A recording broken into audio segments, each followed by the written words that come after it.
to me, that just blew my imagination up and made me nearly cry my eyes out.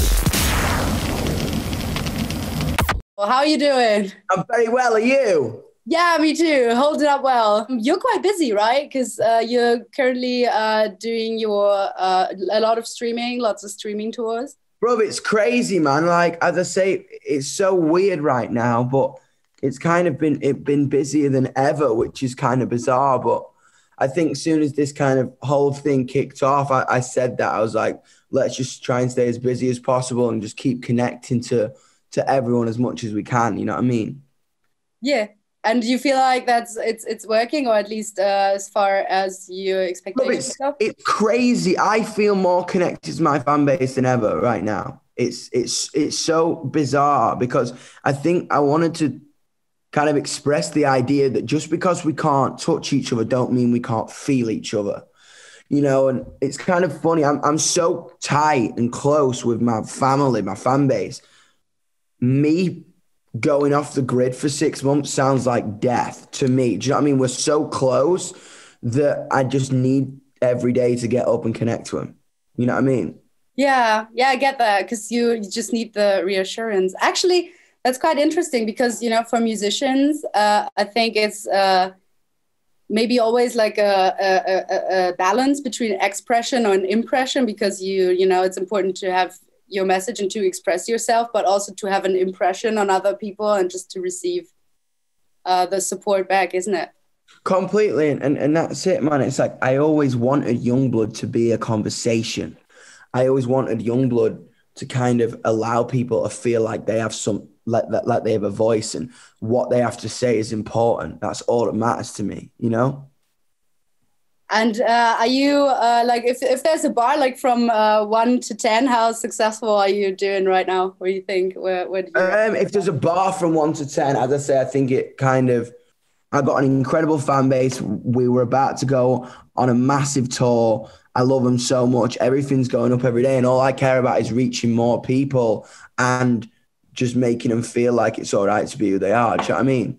Do you feel like you are making the impact that you want? Because I had to think back, like when I was a teenager, like everything was so like aggravating and everything made me angry, and I just wanted to be weird and all that. I think that's super important for especially teenagers. I think it's important for everybody. Do you know what I mean? To be who they really are. And I think my next album, this album, Weird, is about that. It's not about kind of teen angst anymore. You know what I mean? We're over that. We're much deeper than that. You know what I mean? In our journey, it's a coming of age story.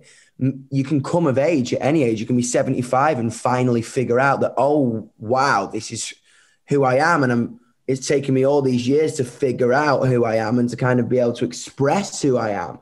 And I think this record, I want it to be a neat whiskey story about life. It's about exploration in sexuality and gender and identity and drugs and love and heartbreak and depression and anxiety and everything that happens in the world to us as human beings every single day. Even if there wasn't a pandemic on, I would want like the headline to read, "This is an album for the weirdest years of our lives." Oh, it definitely is, isn't it? You know what I mean? Yeah. If it got any weirder, I'd actually probably just like combust. Because yeah, I if it got any weirder, I'd be like, "We're definitely been filmed. This is a movie." Yeah, this is some weird dimension, like where they prank us with all of this kind of situation. Completely maddening. So your music video's out. Yeah, it's super nice. Actually, it reminded me of a club in Berlin called Kit Kat Club. I don't know. Have you ever been to Berlin? Never been to the Kit. I've got to go now. Now you've said that. Yeah, that's like super the vibe. I was like, oh, wait a minute. Shout out to the Kit Kat Club. I'll see you soon when we're allowed.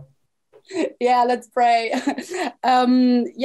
Inspirations for the music video did come from you. Was it a collab? Yeah, it was all kind of, I met an incredible director and we kind of brainstormed, and Cotton Candy is a song about kind of like free love, man, and freedom, like in sexual expression and sexual identity and gender, and just kind of really resonating that there should be no barriers and no rules when it comes to sex and sexuality, that sex is about freedom and love is about freedom. And we all need a lot of love right now because the world is so confusing and scary. And I just wanted it to be this kind of bright, colorful Yungblud Katy Perry song. You know what I mean?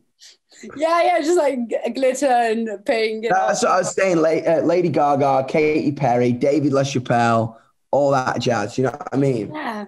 If Lady Gaga and Katy Perry and I don't know, probably someone from Fall Out Boy had a love child. Absolutely. Well done. Yes.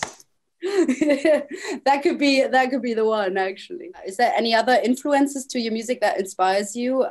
Could be people, could be just concepts. I've been on tour for 18 months to 2 years, and I've met every kid in every continent, of every color, of every shape, of every sexuality, of every age.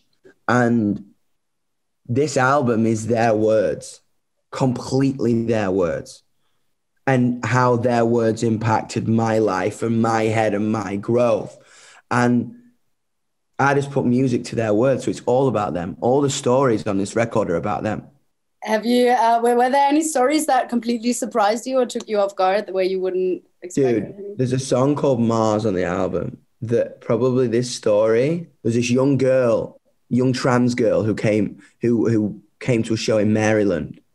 Her parents just couldn't understand that she was their daughter and had always been their daughter and had never been their son.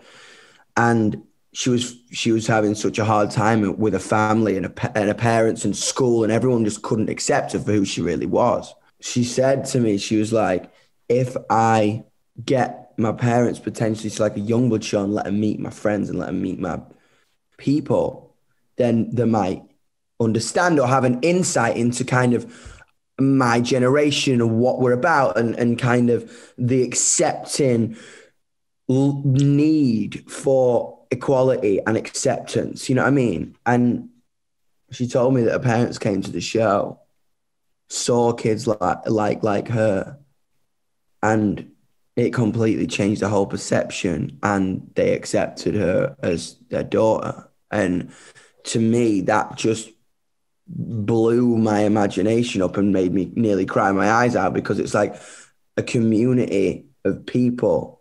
Because this isn't me. You know what I mean? This is us. This is all of us. Yungblud is all of us that are screaming for a new world. And the fact that as a community we can have an effect on someone's life like that just completely just sent me to the moon, and I had to write a song about it, you know? People who don't understand are not necessarily like 100% evil or anything. It's just like when you're in a bubble. That's the thing. That's the thing. No one is, if like people will, like, you cannot hate on people for kind of naivety, because our generation is making progress so quickly, people can't catch up. So it's our job to kind of educate and never oppress, never hate. You know what I mean? Ever, because then we take a step backwards. Always educate, always speak your mind, always have debates, always be confident to in the fact that what you have to say matters and is important, you know? Thanks for your time. I hope the tour goes smoothly and oh my love, I can't wait. I'll see you next time. I'm in Germany. Let's get drunk. Please, I'll take you to Kit Kat Club. Dude, do it. I love that. No, if you are in Berlin at Energy, you hit me up. Always. I love it. Rock stars. Great. See ya.